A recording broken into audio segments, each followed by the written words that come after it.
नमस्कार, Byju's exam prep IAS Hindi platform पर आपका स्वागत है। दोस्तों, आज हम लोग 21 दिसंबर 2022 के द बिग न्यूज में चर्चा करेंगे। चीन में कोविड-19 का कहर फिर से बढ़ रहा है और यह आपदा का रूप ले रहा है।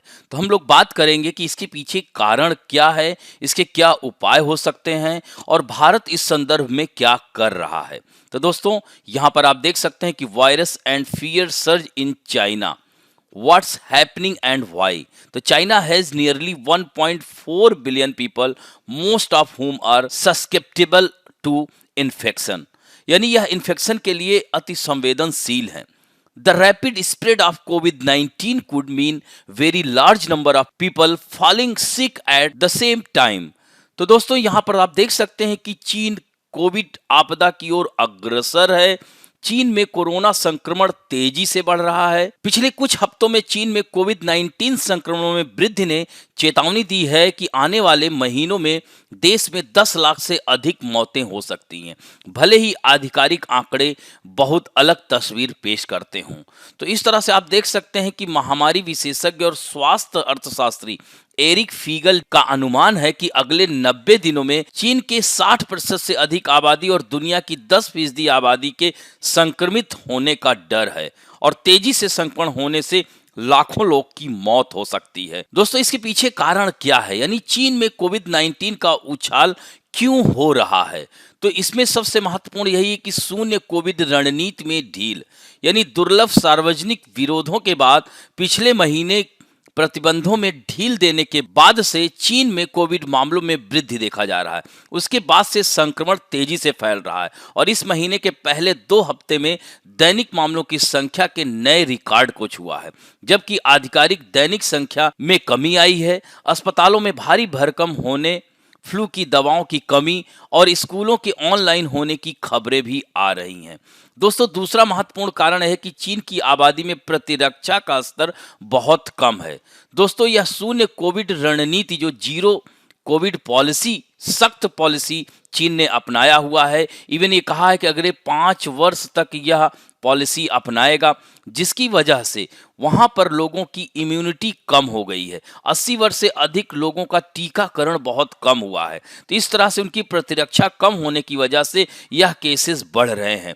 और दोस्तों, वहां की जो वैक्सीन है, चीन का सिनोवैक और सिनोफार्म टीका, यह कम प्रभावी है और इसके ऊपर प्रश्न चिन्ह भी लगाया गया है विशेषज्ञों के द्वारा, क्योंकि यह जो है ठीक ढंग से कार्यरत नहीं है। इवन बूस्टर शॉट्स की संख्या में भी अनिश्चितता है। तो इन्हीं सब कारणों की वजह से यह फैल रहा है। तो ऐसे में चीन को क्या करना चाहिए? चीन को सर्वप्रथम टीकाकरण पर ध्यान देना चाहिए और इसके साथ साथ वह अपनी जीरो कोविड नीति को बदलने से पहले टीकाकरण को तेज करे और जीरो कोविड नीति को अभी बनाए रखे। जब तक टीकाकरण और प्रतिरक्षा की व्यवस्था नहीं हो जाती है, वह इस नीति का पालन करे। लेकिन कहीं न कहीं देखा जाए तो शून्य कोविड रणनीति की वजह से ही लोगों में प्रतिरक्षा की कमी आई। विशेष रूप से यह देखते हुए कि बुजुर्ग आबादी बहुत बड़ी है, तो इसके लिए टीके की व्यवस्था की जाए। इसके बाद चीन को भविष्य में कोरोना के खतरे को रोकने के लिए देश के लोगों को हाइब्रिड इम्यूनिटी भी देने की आवश्यकता होगी। यह अन्य देशों और क्षेत्रों में भी प्रभावी सिद्ध हुआ है। जैसे अपने भारत में आप लोगों ने देखा कि बूस्टर डोज भी दिया जा रहा है। दूसरी लहर में भारत में बहुत सारे लोगों की मृत्यु हुई, लेकिन टीकाकरण के बाद से आपने देखा होगा लोग कोरोना की चपेट में आए, लेकिन वह ठीक हो गए, उनके अंदर प्रतिरक्षा डेवलप हो गई थी। तो ऐसा चीन को भी करना चाहिए, लेकिन चीन की यहाँ पर खराब रणनीति की वजह से आज वहां के लाखों लोगों को मौत के मुंह में डाल दिया है। तो दोस्तों, यहाँ पर थोड़ा सा शून्य कोविड रणनीति के बारे में जानना आवश्यक है कि इस रणनीति का उद्देश्य है कि सख्त लॉकडाउन, यानी सख्त लॉकडाउन, इसका काफी विरोध भी हो रहा है। वहां की जनता में काफी असंतोष है। सीमाओं को पूरी तरह से बाधित कर दिया जाता है। यात्रा प्रतिबंध लगा, आज भी वहां पर क्वारंटीन होना पड़ता है अगर कोई विदेश से आता है। तो इस तरह से कोविड-19 मामलों की संख्या को कम करने के लिए कोविड शून्य पॉलिसी को अपनाया गया था। हालांकि यह वेस्टर्न कंट्री में भी अपनाया गया, लेकिन धीरे धीरे इसको कमजोर किया गया और लोगों ने अपनी वैक्सीनेशन को मजबूत किया और सख्त लॉकडाउन को छोड़ा।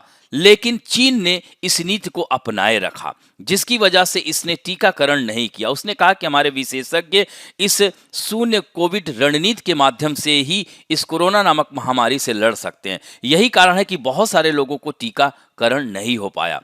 अब उनमें संक्रमण का यह खतरा बढ़ सकता है। दोस्तों, चीनी शून्य कोविड रणनीति की काफी आलोचना हुई। इवन वहां के लोगों को बहुत सारी समस्याओं का सामना करना पड़ा WHO की सिफारिश के विरुद्ध यह जा करके, और यही कारण है कि आज चीन में यह महामारी फिर से आपदा का रूप ले रही है। कोविड-19 और भारत, अगर हम इस परिप्रेक्ष्य में देखते हैं कि चीन और अमेरिका समेत दुनिया के कई देशों में कोरोना वायरस के अचानक बढ़ते मामलों में केंद्र सरकार फिर से सतर्क हो गई है और उसने सरकार के सभी राज्यों को चिट्ठी लेकर भेजा है कि कोविड के नए मामलों की जीनोम सीक्वेंसिंग करने को कहा है। तो दोस्तों, यहाँ पर यह टर्म आया है जीनोम सीक्वेंसिंग क्या होता है, तो यह भी जानना आप लोगों के लिए आवश्यक है। तो दोस्तों, आसान शब्दों में कहा जाए तो जीनोम सीक्वेंसिंग एक तरह से किसी वायरस का बायोडाटा होता है। कोई वायरस किस तरह का है, किस तरह का वह दिखता है, इन चीजों की जानकारी हमें जीनोम के जरिए मिलती है। इसी वायरस के विशाल समूह को ही जीनोम कहा जाता है। वायरस के बारे में जानने की विधि को ही हम जीनोम सीक्वेंसिंग कहते हैं। इससे ही कोरोना के नए स्ट्रेन के बारे में पता चलता है। और दोस्तों, देश में इस वक्त जीनोम सीक्वेंसिंग की 10 लैब हैं जहां से इसके बारे में पता लगाया जाता है। इनमें institute of genomics and integrative biology, archaeology for cellular and molecular biology Hyderabad, DBT यानी institute of life sciences Bhubaneswar, DBT in stem NCBS Bengaluru, इसी तरह से national institute of biomedical genomics Kalyani यानी Paschim Bangal, national institute of virology Pune के लैब शामिल हैं। तो दोस्तों, इस तरह से आप देख सकते हैं कि केंद्र सरकार चीन में बढ़ रहे कोरोना वायरस को देखते हुए काफी सतर्क है। राज्यों को भी उसने सचेत कर दिया है और स्वास्थ्य विभाग लगातार नजर रख रहा है। तो इस तरह से चीन को भी ऐसी रणनीति अपनाना चाहिए, नहीं आने वाले दिनों में चीन में यह आपदा का रूप ले सकता है और चीन की 60% आबादी इसकी जद में आ सकती है। तो ऐसे में चीन को अपनी पॉलिसी में चेंज लाना चाहिए, टीकाकरण पर ध्यान देना चाहिए, इम्यूनिटी डेवलप करना चाहिए उन लोगों की जो कमियां हैं, जैसे हमारे भारत ने प्रतिरक्षा डेवलप कर लिया है। तो यह काफी महत्वपूर्ण था। दोस्तों, आज के लिए आप लोगों के लिए प्रश्न है कि कोविड-19 से निपटने के लिए किस देश ने सर्वप्रथम वैक्सीन तैयार की थी। इस तरह से दोस्तों, आज का अंक यहीं समाप्त करते हैं। आशा करता हूं कि आज का वीडियो आप लोगों को अच्छा लगेगा। यदि अच्छा लगे तो प्लीज लाइक, शेयर, सब्सक्राइब और बेल आइकन दबाना ना भूलें। धन्यवाद।